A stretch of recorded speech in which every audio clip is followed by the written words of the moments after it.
It's the Cavaliers Basketball Club Podcast. It's basketball time to kill. Love picks up Curry. Kyrie Irving from downtown. Up for the layup. Oh, blocked by James. It's over. The 52-year drought is over. The Cavaliers have won the NBA championship. Cleveland, this is for you. Sexton works on Irving. He knocks it down. He check time. Allen to Garland, 1 second left from midcourt. Strongest goal. Oh, what a rejection by Mobley. And he throws the hammer down.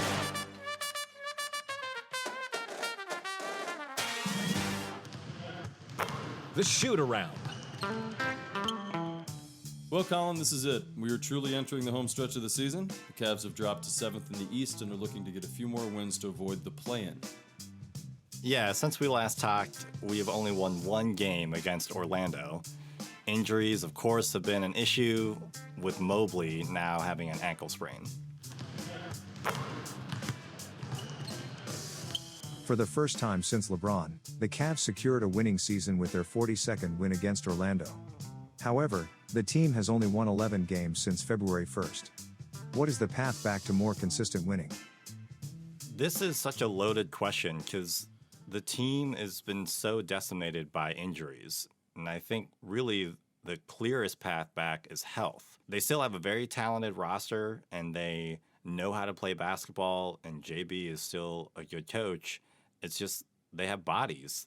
With Evan Mobley now getting injured, and with Allen still out, and the fact that Dean Wade is now out for the season, they've just lost so many players and so much talent.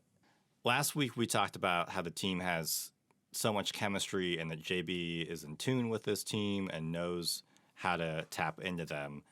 And that's so difficult to do that when, even when they played the Mavericks last night, Moses Brown is starting because, again, Mobley is out.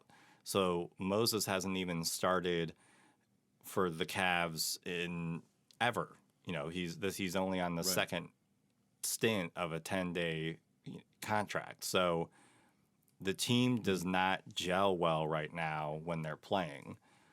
The one caveat that I would add is it is the home stretch, as you talked about at the beginning of the pod, and that kind of means that everybody else who isn't injured really needs to step up.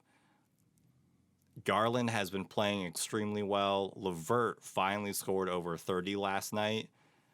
But even last night with the Mavericks, Kevin Love didn't really show up.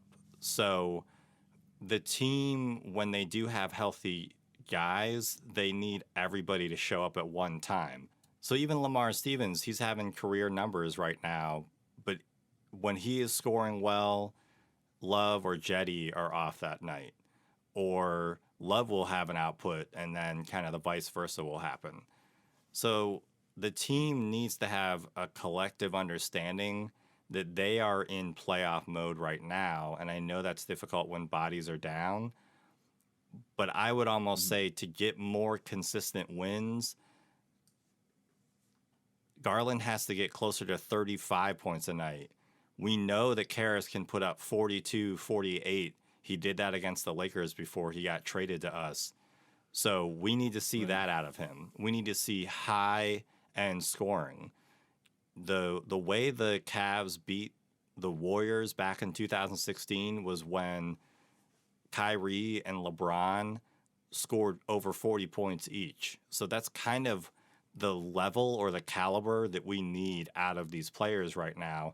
I'm not saying that I'm a fan. We're both fans. I'm not saying that, like, I'm down on them. It's just, to me, that's the path I see. I'm certainly down on the situation. I don't think I have to be down on the players individually or even collectively. I'm just very much down that this season was titled "Let 'Em Know." Yeah, for a reason. And I think the Cavaliers organization, that was some of the best marketing that they had done in years. They knew exactly what this season was going to mean for this team, even knowing that they had what looked like and turned out to be the hardest record to start off the first part of the year. And again, what we've talked about most recently that I think is the glue that's now missing the most from what made us successful in the beginning of the year is defense. Yeah. I do agree with you that high output scoring is what we're going to need to do, because right now it's the home stretch. There's only 7-8 games left. The teams are all vying for their positions because the East is extremely tight. And you've got people that are, like you mentioned, far more healthier and put together than we are. And they're going to just jam it down our throats if they can. And the only thing that, to me, you can really do, you can't get out into a shooting match with that because we're also tired. It's the end of the season, and we're playing guys that, honestly, sometimes I look out on the court and I forget who that player is because they're so new to the team. And that's very scary when, from a fan's perspective, from the team's perspective, that this late in the year, you're relying on guys that, the fan base barely knows. Clearly, those guys barely know each other on the court, like you mentioned. They have no chemistry right now with each other. So because of that, I'm down on the situation for sure. 3 or 4 podcasts have gone by since I said that it would be a disappointment if we didn't make the playoffs. And now I think that it's very possible that we won't. I think that we're going to continue to lose the remaining games we have left. Maybe more so than win any of them. And in that regard, we're going to need every team around us to also play poorly, and they're not right now. This is classic Cleveland sports, which I don't know why you and I continue to be in love with a Cleveland team, because we know that this is always going to end in heartbreak. But it's because we're loyal, right? And we love our organization. But at the end of the day, we're looking at another sad story of what could have been, and all you can really point to is dumb luck. There's nothing else, and not even dumb luck, bad luck. Horrible luck. 2 meniscus tears, a fractured finger on your center's hand. You've got 4 players on the team now that we have to consistently use every night, and they just joined the team less than a month ago.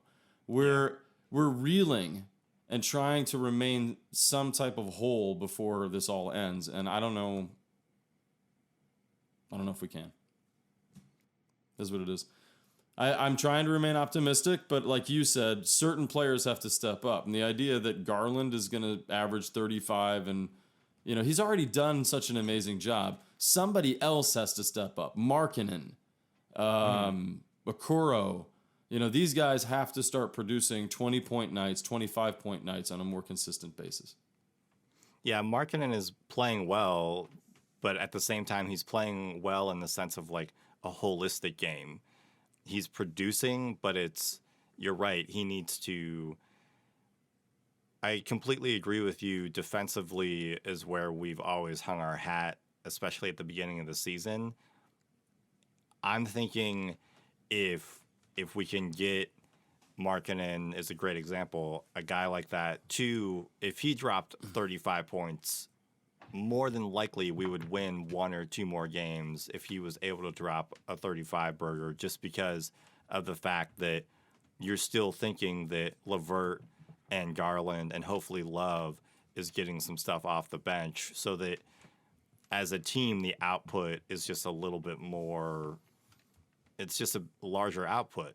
But I'm also, this is why we have these conversations. I feel like I'm definitely a little crazy right now because I sit there and watch Garland, and Garland's playing 40 minutes a night. I mean, he is busting his butt, and I say this stuff still understanding that they're still a very young team, and for me to sit here as a fan and be like, you got to do more is, that's also very Clevelander of me. But I am also very empathetic because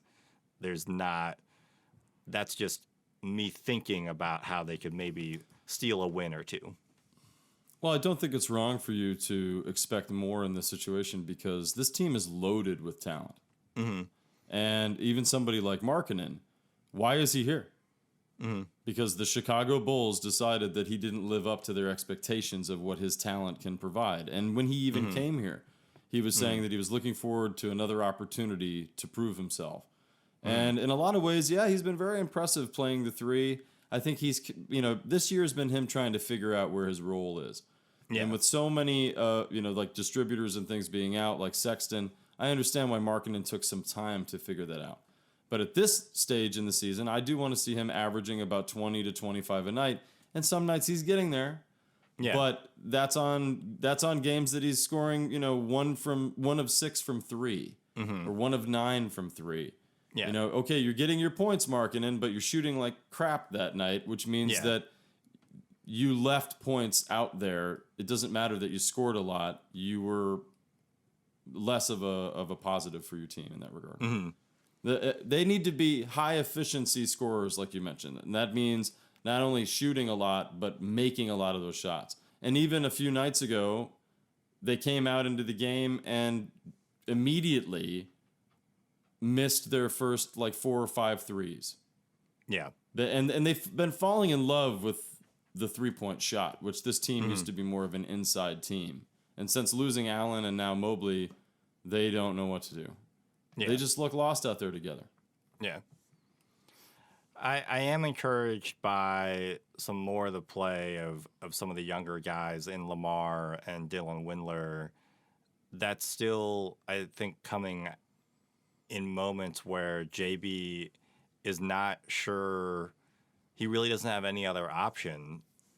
Goodwin has played pretty poorly in this recent stretch, so that's why you're seeing Windler get more time, as well as, Jetty's been up and down.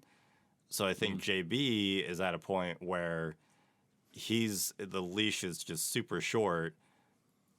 But I think that's tough because if you're swapping guys in and out every other night, that can kind of add to some chemistry issues as well. So the team's in a weird spot, and the Cleveland fan base, their luck is not great. And I do think we are dealing a little bit with that. Cool. Yep, no, the Cavs had an awesome season, and it might end with them possibly not even getting into the play-in, which is so frustrating because the people of the organization and the players for sure deserve better. You and I do. I don't know about any other fans, but you and I do. Flirting with number 1 just a month ago, and now we may not even make the playoffs. I know that it's tight right now in the East, but this is not because it's tight. It's because we've lost the core of what makes our team, and it's sitting on the bench, in street clothes every night. Yeah. But I will say, because you mentioned something positive, and I'll drop something positive as well.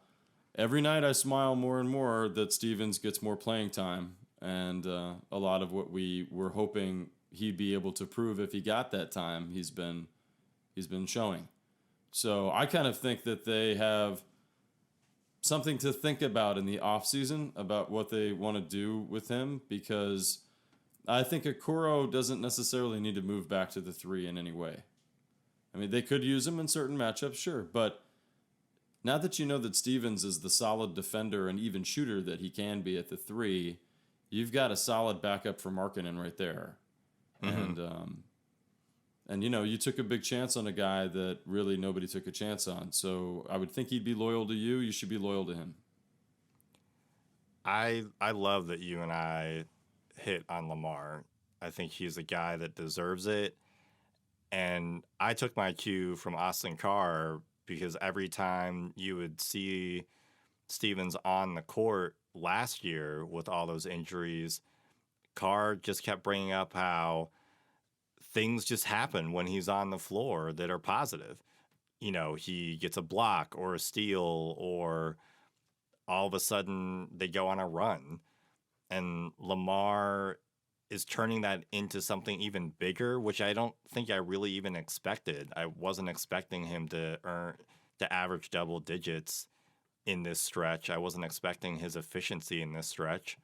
I was expecting his energy and his attitude to be contagious on the floor, which it is, but the fact that he's still productive as well is just like that little extra cherry on top, and it's also selfishly validating for why we even started this podcast, because you and I can still pick out and choose dudes who we think are a little bit better than the rest of the NBA thinks. Kevin Love now has over 1,000 three-pointers for the Cavs. He is second all-time behind LeBron. This is a remarkable achievement. Did you ever think LeBron and Love would be side by side in the Cavs record book? For this particular record, no. Not necessarily, but I think my answer might surprise you. It's not so much anything about Kevin Love, it's about LeBron. I'm surprised that LeBron has become the consistent three-point shooter that he's been. He never really became a great three-point shooter. He's had a couple of seasons that he's flirted with 40%. But for the most part, he's usually floating around 34 to 36% from three. Whereas Kevin Love has averaged, around 42% much of his career. Makes a lot of sense that a guy that shoots it better and the twilight of his career now basically only shoots threes, that he would catch up to what LeBron did. And so they're going to share this accolade for sure. Love may even retire a Cavalier. I mean, we've talked a lot about the possibilities of how he could be moved and what teams would need him. But he's certainly becoming a solid bench player for the Cavaliers. And if he feels that he wants to stay in that role and he's willing to take a decent pay cut when he renegotiates his contract after next year, then maybe we keep him and he just ends up playing longer than LeBron did here. He's got 3 more seasons and he'll achieve that. So, but no, I'm not surprised that they show this record because of Love, not so much LeBron. LeBron, to me, especially as a Cavalier, there were so many nights. I mean, how many times did we see him pass off to a lesser player to shoot a three when they needed it because he even knew that wasn't the best thing for him to do? Donyell Marshall, any of those guys, Sasha Pavlovich, people that they didn't end up being better three-point shooters than LeBron. Yeah, I did. I got the name right? Or am I making a name up? Yeah, that was a player, right? Yeah, no. Yeah, we were wrong about him. Yeah, we were wrong about Sasha Pavlovich. Yeah, for all the times we've been right, we've been wrong a few times too. Wishful thinking. But no, overall, I think that this is a great achievement for Kevin, and he would have reached it a lot sooner if he had actually played in a decent amount of games in the last 4 or 5 seasons. The fact that he's only averaged about 35 to 40 games because he's had 2 seasons where he didn't even play more than 25 games those seasons. He's been riddled with injury, not out on the court, not able to shoot those shots. He would have been there by now. So yeah, I completely agree with your take. I was always concerned about LeBron shooting, especially when he first came into the league, because he would do this weird lean back, let me look like Vince Carter mixed with Michael Jordan pose. Yeah. He was always posing for those 3-point shots. He wasn't really understanding yet how he needed to put an arc. I mean, some of those shots were super flat. So I agree. I didn't ever think LeBron would be number 1 in 3-point mix for the Cavs. And you're right. Love, that has become Love's game, is the outside shot. He's extremely good at it. He's very efficient. And I wouldn't be surprised if he does become number 1, if he does stay on the team for a couple more years, just because he is so efficient. And if he can hit a few in a row and just kind of keep those numbers going up. So I completely agree. I've always felt that Love for sure could be a leader in that capacity, but it surprised me that LeBron became the number 1. Now, do you think Kevin Love could lead this team in any capacity, obviously leading from the bench, but lead this team to another ring and end up with 2 championships over LeBron? Have 2 with the Cavs and LeBron have 1? Do you think that's possible? I would think he could do that if he was a player coach, in the sense of, I don't know if Love would take that big of a pay cut after this contract. So, he's here next year, but then after that, I don't think the Cavs would pay him a ton of money to stay. So if the Cavs want to win next year, I'm cool with that. And that would be awesome. They're very talented. Well, Kevin Love is how old? He is 33, and he will be 34 this year in September.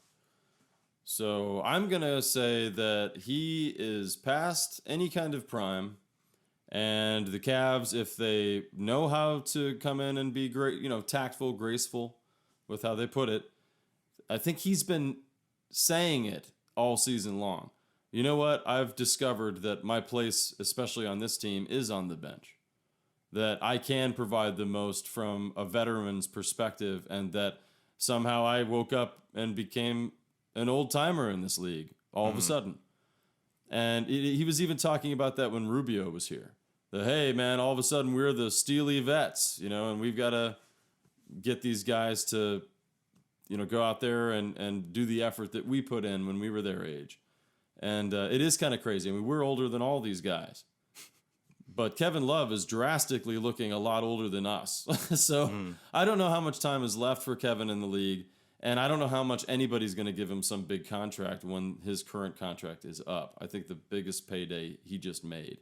So we'll see. I think there's room there, if you can be tactful with how you put it, to say, hey, man, spend the next 2-3 seasons that are probably the end of your career here with this team, and let's get another ring. Yeah, kind of like Udonis Haslem down in Miami. Yeah, I think that's a great comparison. The final seconds. Caris has moved into the starting lineup in the last few games. Are you happy with his play? Not really.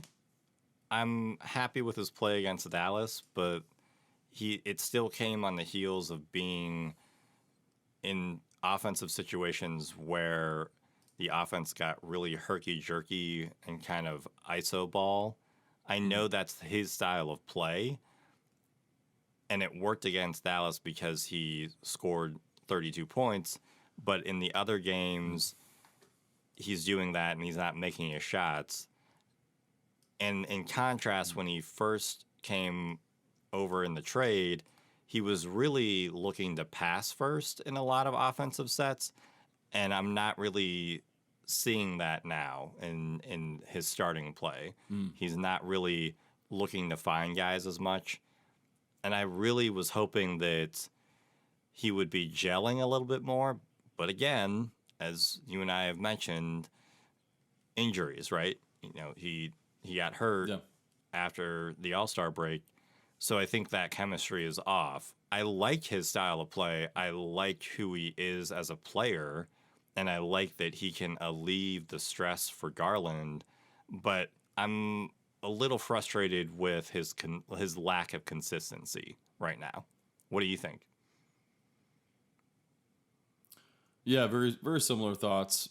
The right now he's shooting 42% from the field and 34% from three.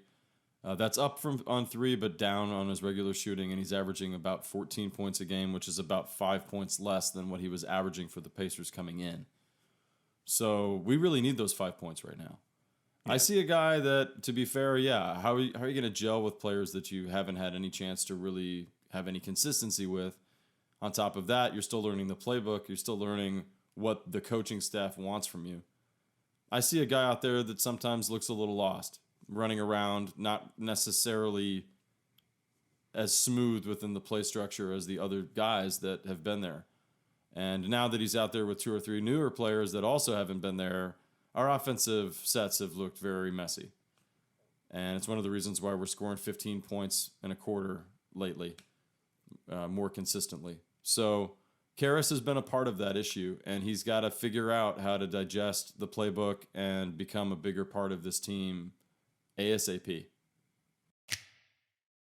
Garland has recorded a double-double in 10 of his past 13 games. Should he be a most improved player candidate? I often feel that the most improved player is typically for somebody that really fell off the ledge and is somebody that nobody really thought could come back. I don't think anybody ever thought that Garland underperformed to that degree. And last season, I think we were already starting to see that he was going to possibly take the steps that he did this year. It's been wonderful that he's gone as far as he has, though. He's surprised me. We've talked about that. But most improved player candidate? No, I would almost give that to Love on our team, or who else would maybe get it on our personal team? Maybe even Laurie in some regards, but I haven't looked at it that closely. To say that he's the most improved player in the league, maybe statistically, yeah, it's amazing the leap that he's taken, but just the way that I think of the award, no. In looking at the rest of the league, guys like Miles Bridges have taken a bigger leap than Garland, but I almost would put Garland above him only because Garland has become more of a maestro than I thought he would be. And he lost what we thought was going to be his running mate really early on in the season. And then on top of that, lost arguably, his best mentor since he's joined the league in Ricky Rubio. So I think that Garland has had a lot of things that he's had to deal with. And so that's why I would put him as most improved, because he's done all that and made his game more holistic and fit better with the rest of the squad. His floater game, where he's able to take over in certain quarters just with how he's able to connect with Mobley and Allen with his floater game. And on top of that, his passing has really improved in the way of not just seeing the floor of, oh, that guy's open, but passing to spaces so that the guy is going to be open. That's where I see that. At the same time, league-wide, it's difficult because right now the Cavs are struggling. So even though Garland's numbers are up, I think that he probably won't get it because he's just not the team's not jumping out as much as they were at the beginning of the season. Windler, again, is getting positive minutes for the Cavs. At this point, should he be in the rotation more? Yes, I completely agree that Windler should be in the rotation more, specifically because of his energy. The offensive rebounding that he is doing and his defensive effort is just tremendous compared to what it was at the beginning of the season, and in comparison, to be frank, to Jetty right now. Jetty looks lost on defense at times right now, which shouldn't really be happening because he has been healthy all season, where Windler is able to stay with guys better and he had a crucial steal against Orlando that helped the team actually, get the victory. And I think that style of play is what the Cavs need right now. We've talked about how they need defense and they need higher scoring outputs out of players, but with that defense, there needs to be scrappiness, and Windler is providing that level of scrappiness versus some of the other players on the team right now. Conflicted about this one, because I said that I think defense matters most right now, and not necessarily scoring. But Windler will get you a couple nice threes here and there. Looking at his stats, though, the time that he's been out there playing, he's not providing anything offensively for our team. And that makes me miss Jetty.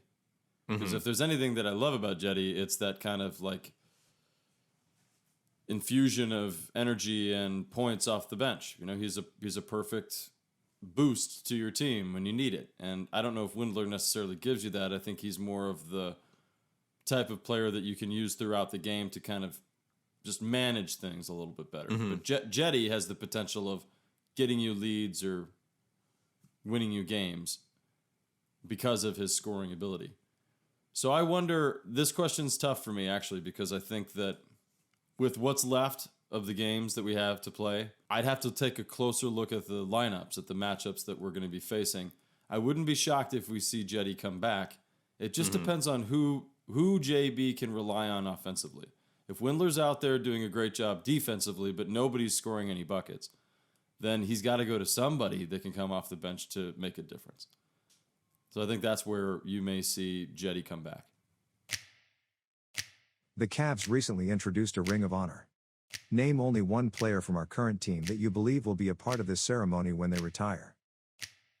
I would say that the player that is currently on today's roster that would be in the Ring of Honor is going to be Jared Allen.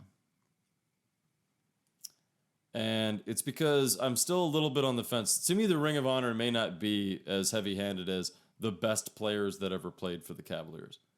It may be more, and you mentioned this just in the concept of doing this segment, it may be in the more of a vein of like a Zydrunas Ilgauskas, who, for me, what an absolute franchise must of a player. A guy that is totally selfless, does everything that he is asked to do. And yeah, he had injury issues and didn't necessarily make his full potential.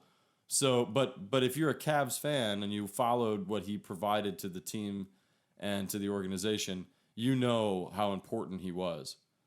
And to me, I think Jared Allen, whether he turns into a 30 and 15 guy a night and is a mega all-star like maybe he could be, at the very least, I could see him being that glue piece for this team that people love and remember so much that you have to honor him for the fact that without him, we would not be able to be as successful as we've been. And I think we're seeing that now. Ever since he's left with his injury, we're nothing of what we were. So I'm going to pick Evan Mobley, Allen's running mate in the front court. I think Evan is far and away better than we even imagined, and we had extremely high expectations for him when he got drafted by the Cavs. And I think if he keeps doing what he's doing, he will be one of the best players of all time. And obviously, that would mean he'd be one of the best Cavs ever. And I just think that he has so much to grow off. He has so much in his game to grow offensively that he has a chance to actually be a 30 and 15 guy and really scare defenses every night from every level of that side of the floor. And that's not even mentioning how defensively he's just a freak. He is leading all rookies in blocks right now, and I think that he will be I wouldn't be surprised if he had a 5 or 6 year span where he's leading all players in blocks, just because he knows how to block point guards, shooting guards. He knows how to block 1 through 5 in very efficient ways without fouling. And his upside is tremendous. And so that's a lot to put on him, but that's what I see out of Evan Mobley is that potential. Thank you for listening to the Cavaliers Basketball Club podcast. Let's go Cavs!